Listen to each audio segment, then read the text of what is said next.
এবার দলীয় কার্যালয় দখল নিতে অস্ত্র দেখিয়ে নেতাকর্মীদের হুমকি বিএনপি নেতার। দীর্ঘ ২৮ বছর আগের দখল ফেরাতে জামালপুর জেলা বিএনপির কার্যালয়ে প্রকাশ্যে আগ্নেয়াস্ত্র প্রদর্শন করেছেন সাবেক স্বাস্থ্য উপমন্ত্রী সিরাজুল হক। দলীয় নেতাকর্মীদের হুমকি দিয়েছেন বলে অভিযোগ উঠেছে।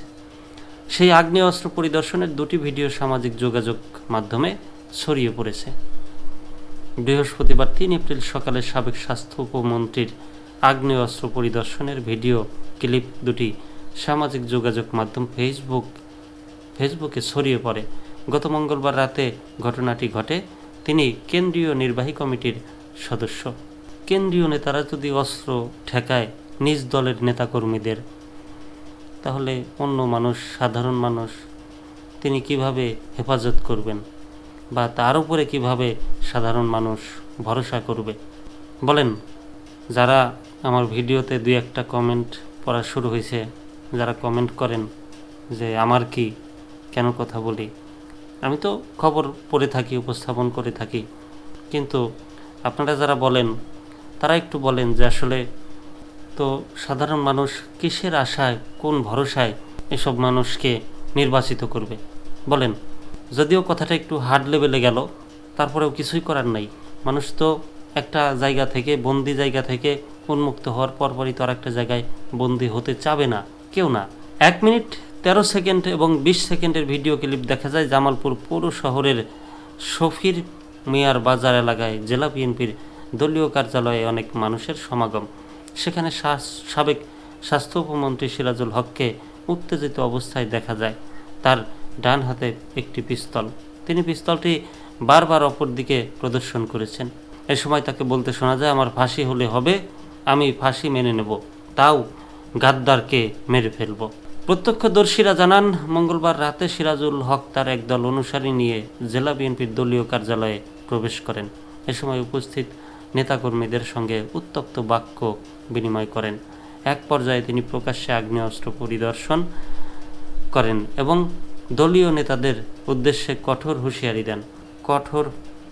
দেন। ঘটনার পরপরই বিএনপির স্থানীয় নেতাকর্মীদের মাঝে তীব্র ক্ষোভ ছড়িয়ে পড়ে। অনেকেই এ ঘটনাকে দলের ঐক্যের উপর সরাসরি আঘাত হিসেবে বর্ণনা করেছেন। দলের ঐক্য না, শুধু আপনাদের যে পাছা দিয়ে বাস যাচ্ছে সেটা আপনারা বলবেন না, আপনারা বলবেন যে ঐক্য সমস্যা হচ্ছে। আপনাদের তো মান সম্মান, দলের মান সম্মান নষ্ট হচ্ছে। ঐক্য তো পরে, আপনার তো ঐক্য হতেই পারেন নাই। ঐক্য আগে হন, তারপরে যে ঐক্যর উপরে আঘাত আনবে এই কথা বলবেন। কিন্তু দলের যে মান সম্মান ছিল, একটা ইমেজ, সেই ইমেজ তারেক জিয়া লন্ডনে বসে বসে বক্তব্য দিয়ে, ভাষণ দিয়ে দিনের পর রাত যে ইমেজটা তৈরি করেছিলেন, সেই ইমেজ তো আপনারা রাখতে পারলেন না। ওই দিনের ঘটনার বিষয়ে সিরাজুল হক বলেন, ঘরটা বাবা আমার ছেড়েকে দিছে।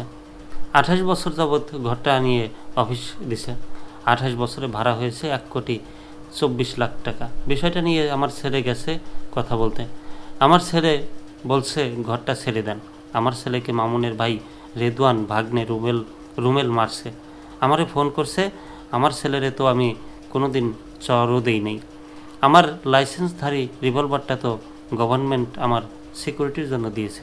আমি আমার নিরাপত্তার জন্য অস্ত্র নিয়ে গেছি। আমি খালি হাতে যাব কেন? আগামী মঙ্গলবার ঘর ছেড়ে দিবেন বলে তিনি জানিয়েছেন। গাদ্দারের বিষয়ে তিনি বলেন, ওই গাদ্দার হয়েছে আমার পিএ ছিল লটন আমার পাশেই দাঁড়িয়েছিল।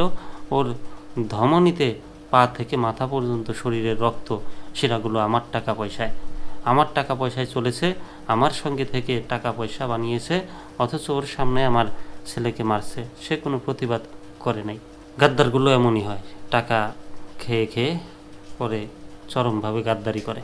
জেলা বিএনপির সাধারণ সম্পাদক অ্যাডভোকেট শাহ মোহাম্মদ ওয়ারেস আলী মামুনের ভাই আবদুল্লাহ আল ফুয়াদ রেদওয়ান, জেলা ক্রীড়া সংস্কার সাবেক সাধারণ সম্পাদক ও খন্দকার আহসানুজ্জামান রুমেল জেলা বিএনপির যুগ্ম সাধারণ সম্পাদকের দায়িত্ব রয়েছেন। এছাড়া লোকমান আহমেদ খান লটন জেলা বিএনপির সাংগঠনিক সম্পাদকের দায়িত্ব পালন করছেন। পিএ থেকেও বড় বড় পদ পাওয়া যায়। তো শেখ হাসিনার পিএ কোটি কোটি টাকার মালিক হবে, সমস্যা কোথায়? মানে সমস্যা একই, মানে সমস্যা বলতে লেভেলটা একই রাস্তায় গেল। তো আপনি তো আসলে অস্ত্র ঠেকিয়ে আপনার প্রতিষ্ঠান আপনি দখল করলেন। অস্ত্র ঠেকানো কি কতটা আইনসঙ্গত হয়েছে? যদিও লাইসেন্স করা তিনি বলছেন, কিন্তু লাইসেন্স থাকলে কি সেটা যেখানে সেখানে শো করা যাবে কিনা, সেটাও কিন্তু একটা প্রশ্ন।